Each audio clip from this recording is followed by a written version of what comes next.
आज इस वीडियो में आपको बताएंगे कैसे समुद्र की छाती पर चढ़कर दुबई ने समुद्र की जमीन को हड़पना शुरू किया था और अब किस तरीके से समुद्र ने दुबई से अपनी सारी जमीन वापस लेना शुरू कर दिया है। आज का ये वीडियो आपके लिए बहुत ही इंफॉर्मेटिव होने वाला है, वीडियो अंत तक जरूर देखिएगा।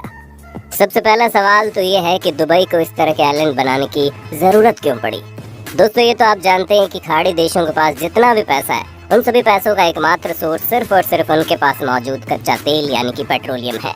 एक तरफ धरती के ऊपर मौजूद कच्चे तेल का भंडार धीरे धीरे खत्म हो रहा है, तो वहीं दूसरी तरफ ट्रांसपोर्टेशन सिस्टम अब पेट्रोल और डीजल को छोड़ इलेक्ट्रॉनिक के पीछे भाग रहा है। न जाने कितने ऐसी कंपनियां जो इलेक्ट्रॉनिक कार और बाइक को सड़क पर उतारना शुरू कर दिया है। ये सब देखते हुए दुबई को इस बात की समझ आ गई थी कि समय रहते अगर उसने अपनी कमाई के लिए किसी और विकल्प को नहीं ढूंढा तो वो दिन दूर नहीं जब दुबई की गिनती फिर से किसी गरीब जगह के रूप में होने लगेगी।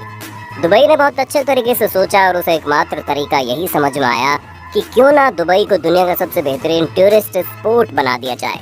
एक ऐसी जगह जहां से पूरी दुनिया भर के लोग छुट्टियां मनाने या फिर घूमने के लिए आना पसंद करें।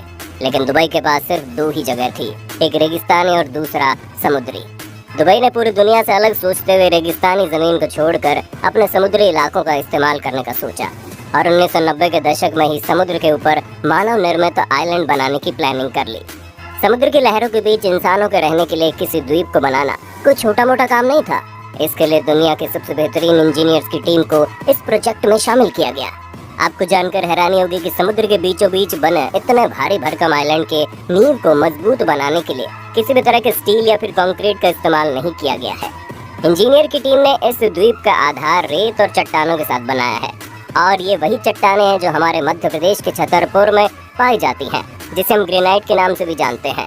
दरअसल जब पाम जुमेराह को बनाने का फैसला लिया गया तब विशेषज्ञों ने भी ये कहा कि पाम आइलैंड की नींव के लिए ऐसे पत्थरों का उपयोग किया जाएगा जो पत्थर पानी में भी कभी खराब न हो। जिसके बाद इंजीनियर्स ने पूरी दुनिया भर में ऐसे पत्थरों को ढूंढना शुरू कर दिया। दुनिया के कोने कोने से पत्थरों के सैंपल दुबई पहुँचने शुरू हो गए, लेकिन अधिकतर देशों से आए हुए चट्टानों और पत्थरों के सैंपल को फेल कर दिया गया। उनमें से कोई भी पत्थर ऐसा नहीं था जो सैकड़ों साल तक पानी की मार को झेल सके। जिसके बाद हिंदुस्तान के मध्य प्रदेश के छतरपुर जिले के पत्थरों के सैंपल को भी पाम आइलैंड के लिए दुबई में भेज दिया गया। आपको जानकर हैरानी होगी कि छतरपुर वाले पत्थरों को वहां के इंजीनियर ने पहले टेस्ट में ही पास कर दिया। जिसके बाद दुबई ने भारत से ग्रेनाइट पत्थरों को मंगवाना शुरू कर दिया। उसके तुरंत बाद छतरपुर में दुबई के उस भारी भरकम डिमांड को पूरा करने के लिए पत्थरों की कटाई शुरू हो गई और जब सभी पत्थर पूरी तरह से तैयार हो गए हैं तब उन पत्थरों को छतरपुर से सबसे पहले गुजरात में भेजा गया। उन पत्थरों का आकार 25 से 30 फीट था और हर एक पत्थर का वजन 35 से 40 टन का था।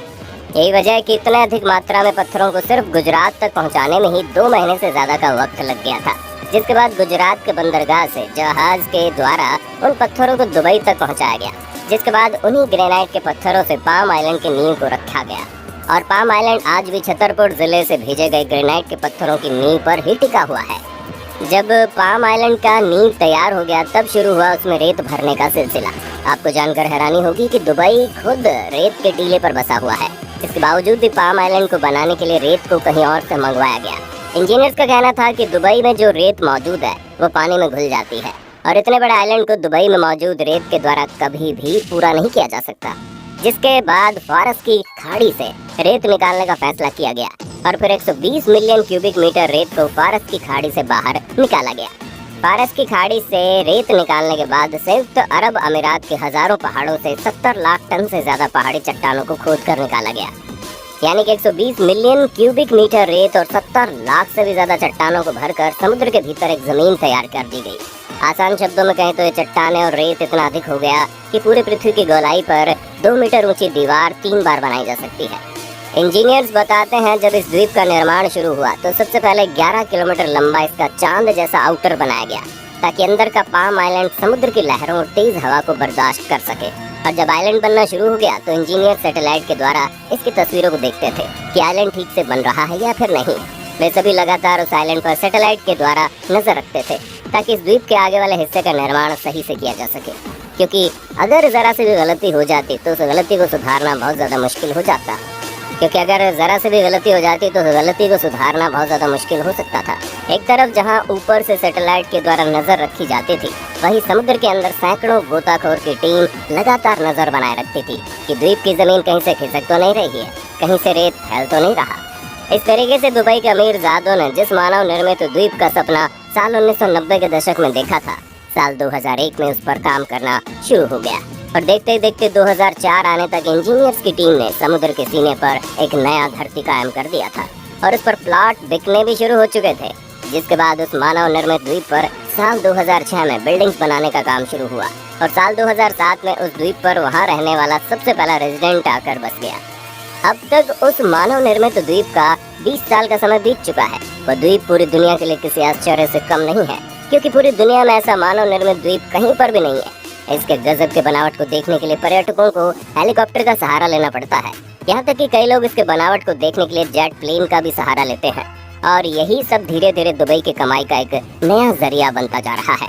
हाल ही में पाम आइलैंड को बनाने वाली कंपनी ने वहाँ पर 52 मंजिला इमारत को भी तैयार किया है, ताकि कम बजट में हेलीकॉप्टर या फिर जेट प्लेन के बिना भी ऊंचाई से पाम आइलैंड का नजारा लिया जा सके। उस आइलैंड पर बने छोटे से छोटे फ्लैट की भी कीमत करोड़ों रुपए में है। लेकिन दुबई ने प्रकृति के साथ जो छेड़छाड़ की है, इसका बुरा असर दिखना शुरू हो चुका है। एक तरफ दुनिया की आबादी तेजी से बढ़ रही है और लोग अच्छी जिंदगी जीने के लालच में शहर की ओर भागे जा रहे हैं। शहर की आबादी लगातार बढ़ती जा रही है और ऐसे में सबसे बड़ी समस्या उन शहरों के सामने खड़ी हो रही है जो समुद्र के किनारे बसे हैं। लेकिन नई टेक्नोलॉजी डेवलप होने के बाद इंसान के लिए समुद्र कोई समस्या नहीं, बल्कि एक नया विकल्प के तौर पर उभर गया है। दुनिया भर के अमीर शहर अब समुद्र के सीने पर इंसानों का अड्डा बसाना शुरू कर दिए हैं। इंसान ने समुद्र की जमीन को छीनने का काम तब से शुरू कर दिया है जब से उसने बंदरगाह बनाना सीखा है और अब लगातार मिट्टी, रेत, कंकड़, पत्थर डालकर समुद्र की जमीन को इंसानों के द्वारा कब्जा करना जारी है। मगर अपनी जरूरतों के लिए समंदर को चुनौती देने वाला इंसान दुनिया भर के कई जीव जंतुओं की जिंदगी के लिए एक मुसीबत खड़ा कर दिया है। कई विशेषज्ञों का कहना है कि समंदर में इंसानों ने जब से दखल देना शुरू किया है, उसके बाद से कई समुद्री जीव विलुप्त होने के कगार पर पहुंच चुके हैं। यहाँ तक ऐसे जीव जंतु जो बहती हुई नदियों के मुहाने पर रहते थे, उनमें से कई जीव तो पूरे तरीके से गायब हो चुके हैं। इतना ही नहीं, खुद इंसान भी अपने इस गलती का खामियाजा भुगतने वाला है, क्योंकि मिट्टी और रेत डालकर समंदर की छाती पर जो जमीन तैयार की जा रही है, उसकी बुनियाद बहुत ही कमजोर है। उसमें इतनी ताकत नहीं है कि समंदर की तेज लहरों को ज्यादा समय तक बर्दाश्त कर पाए। दुबई का पाम आइलैंड भले ही कितने ही जतन से क्यों न बनाया गया हो, लेकिन ये लगातार पानी में डूबता जा रहा है। दुनिया भर के कई रिसर्च ऑर्गेनाइजेशन का कहना है कि पाम आइलैंड हर साल 0.2 इंच के दर से समुद्र में डूब रहा है और वहीं दूसरी तरफ इतने अधिक दबाव की वजह से जब भी कभी समंदर के अंदर की जमीन हिलेगी तो पता नहीं उस वक्त उन द्वीप पर बसने वाले इंसानों के साथ क्या होगा। लेकिन दुबई को मालूम था कि उसकी अमीरी तभी तक है जब तक उसके पास कच्चे तेल का भंडार है। यही वजह है कि दुबई ने पैसे कमाने के लिए विकल्पों को ढूंढने की कोशिश की और उसने टूरिज्म को बढ़ावा देने के लिए समंदर में पैर पसारना शुरू कर दिया। दुबई ने अपने समुद्री इलाके में ऐसे ऐसे मानव निर्मित आइलैंड बना दिए जिसे देखकर आज पूरी दुनिया हैरान है और उन आइलैंड को देखने और उन पर बसने के लिए पूरी दुनिया भर से लोग आते रहते हैं। इन्हीं आइलैंड में से एक है दुबई में बना दुनिया का सबसे बड़ा man made island palm Jumeirah, जहाँ एक छोटे से विला को खरीदने के लिए शाहरुख खान ने 200 करोड़ से भी ज्यादा खर्च कर दिए। लेकिन दुबई ने जो किया उसके लिए प्रकृति ने उसे बदला लेना शुरू कर दिया है। आप अपनी राय हमें कमेंट में बताना। हमारे चैनल को सब्सक्राइब करके बेल आइकन को ऑन करना बिल्कुल मत भूलना, क्योंकि